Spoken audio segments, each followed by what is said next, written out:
Ben, Starfire, bir zamanlar sadece Titan Kulesi'nde kahkaha atan, pizza seven, yıldızlar arası bir uzaylıydım.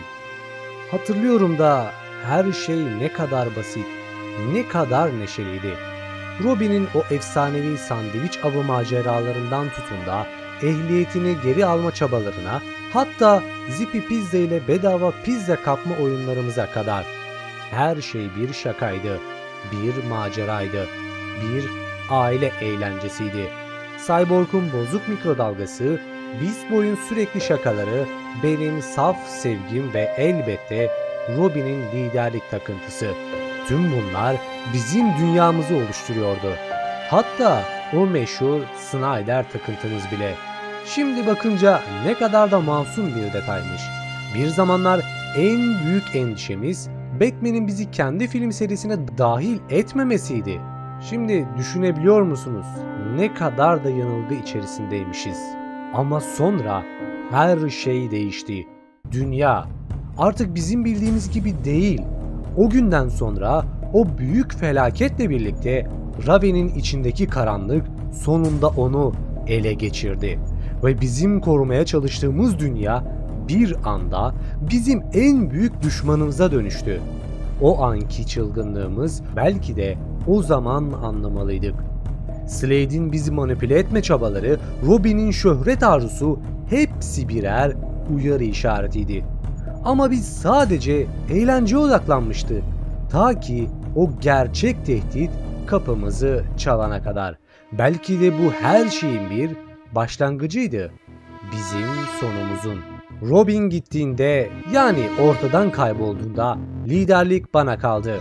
İlk başta hissettiğim o korkuyu kelimelerle anlatamam. Nasıl bir kahraman olabilirdim ki? Robin olmadan. O her zaman plan yapan, her zaman önde olan, o komik ama aynı zamanda cesur liderimizdi. Onsuz bir Titan olamazdık, değil mi?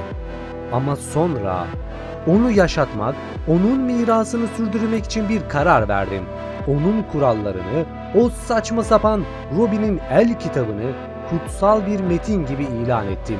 Her sayfayı, her çizimi, her notu birer emre çevirdim. Ve evet, itiraf etmeliyim, onu bir tanrıya çevirdim. Halkın güvenini kazanmak, düzeni sağlamak, bu kaosta bir umut ışığı olmak için ona taptığımızı göstermemiz gerekiyordu. Ancak bazıları bu hareketimi Robin'e duyduğum sağlıksız bir aşkın ya da liderlik arzumun bir dışa vurumu olarak görüyordu. Belki de haklılardı. O dönemde o kadar yalnızdım ki sadece bir yön bulmaya çalışmıyordum. Kaybettiğim herkesin yerine bir ideal yaratmaya çalıştım. Robin benim için bir idealdi, bir pusulaydı. Oysa asıl kıyameti getiren içeriden gelen bir fırtınaydı. Bir zamanlar bizim en sessiz, en içine kapanık üyemiz olan Raven'den. O kalbinin derinliklerinde bizden sakladığı bir karanlık taşıyordu ve o karanlık gün yüzüne çıkmak için en uygun anı bekliyordu. Raven artık bizim tanıdığımız Raven değildi. O bizim savaştığımız titanları ve o korkunç anıları hatırlıyorum. Gentleman hayaletin Raven'in zihnine girmesi, o kırılan mücevher ve sonra babası Trigon'un ortaya çıkışı. Onun içindeki o korkunç gücün yavaş yavaş onu ele geçirdiğini söylüyordu. Hepimiz şaşkındık ama yine de ona yardım etmek için bir araya geldik. İki titan takımı birleşti. Hatta o aptal Noel Baba ile bile savaştık. Ama nafile. Belki de o zaman Raven'in içindeki o karanlığın aslında ne kadar derin olduğunu tam olarak anlayamadık. Onu küçümsedik. Onun gücünü hafife aldık. Trigon'un Raven'in zihnindeki o mücevheri kırması ile birlikte bir kapı açılmıştı. Bir boyutun kapısı. Ve o kapıdan sadece Trigon'un gücü değil, aynı zamanda Raven'in bastırılmış tüm öfkesi, korkuları ve yalnızlığı da dışarı çıkmaya başlamıştı. Onun içinde o bastırılmış güç artık kontrol edilemez bir sele dönüşmüştü. Ve biz çaresizce izledik. O anları hiç unutmayacağım. Beast Boy ve Cyborg onun karanlığında kayboldu. Bir zamanlar en yakın arkadaşlarım olan bu iki kişi artık sadece Raven'in gölgesinde var oluyorlardı. Sadece emir alıyorlardı. Onların gözlerindeki o boşluk, o itaatkar bakış beni parçalıyordu. Bazı teorisyenlere göre ise belirtildiği gibi bu sahneler gerçekten DC evrenindeki Trigon'un alternatif geleceklerinden biriydi. Raven babasının şeytani gücünü tamamen benimseyip insanlığı yok edecek bir varlığa dönüşmüştü. O sevimli alaycı Raven gitmiş, yerine buz gibi güçlü ve her şeyi yutan bir boşluk gelmişti. Sanki sonsuz bir kaderin, sonsuz bir öfkesinin beden bulmuş haliydi. Robin'in anısına kurduğumuz, benim diktatörce yönettiğim sistem bile Robin'i durduramadı. Her şey bozuldu, her şey yitip gitti ve ben tek başıma kaldım.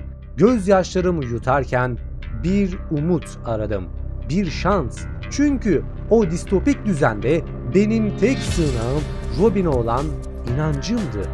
Bazıların dediği gibi bu benim yalnızlığım ve liderlik özlemimin birleşimiydi. Kıyamet sadece dışarıdan gelmedi, içten başladı. Biz farkında olmadan kendi içimizde bir canavara dönüşmüştük ve şimdi o canavar bizi yutmaya gelmişti. Kaç gün, kaç ay, kaç yıl geçti bilmiyorum. Zaman bu karanlıkta anlamsızlaşmıştı. Halkımın gözlerinde gördüğüm umutsuzluk beni her geçen gün daha da tüketiyordu.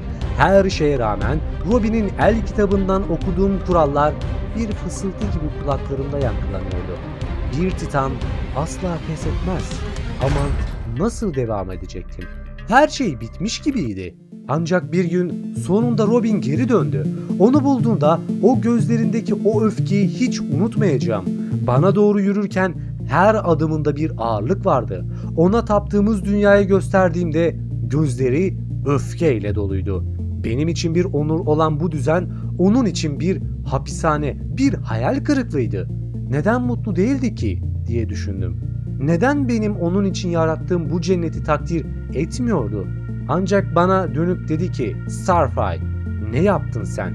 Benim adımı kullanarak bu düzensizliği mi yarattın? Bu bir cennet değil, bu bir hapishane. Ben asla böyle bir şey istemedim. Ancak ben ona, senin kuralların, senin mirasın. Ben sadece seni yaşatmak istedim. Seni tanrılaştırdım. Böylece insanlara umut olabilecektim. Ancak bana karşılık olarak ben asla tanrı olmak istemedim. Ben sadece bir liderdim, bir arkadaş. Sen beni bir puta çevirdin ve biz bu sırada asıl düşmanımızın büyümesine izin verdik. Raven.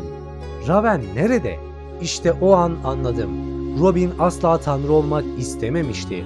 Biz onu bir put haline getirmiştik. Belki de bu felaket bize asıl kim olduğumuzu hatırlatmak içindi. Biz sadece kaybolmuş çocuklardık. Süper güçleri olan ama hala büyümeye çalışan çocuklar. Ve şimdi en yakın arkadaşımız bu kıyametin merkezindeki varlık olmuştu. Robin'in gelişiyle birlikte son bir savaş verdik. O an Titan Kulesi'nin en tepesindeki o sahne gözümün önünden gitmiyor. Raven'e ulaşmaya çalıştık. Ama onu çağırdığımızda gelen Raven değildi. Sadece Trigon'un gölgesiydi. Görüntülerde beliren o dev karanlık varlık koca şehri yutmaya hazırlanıyordu. Her şey bitti sanılıyordu. Ve Robin bağırmıştı. Cyborg, Beast Boy, geri dönün, bu siz değilsiniz demişti. Ancak onlar Raven'in kontrolünde, içlerindeki ışığı tamamen söndürülmüş gibi birer boş kabuktu. Yine de Robin çabalamaya çalıştı. Raven, duy bizi, bu sen değilsin. İçinde hala o iyi Raven var, biliyoruz demişti.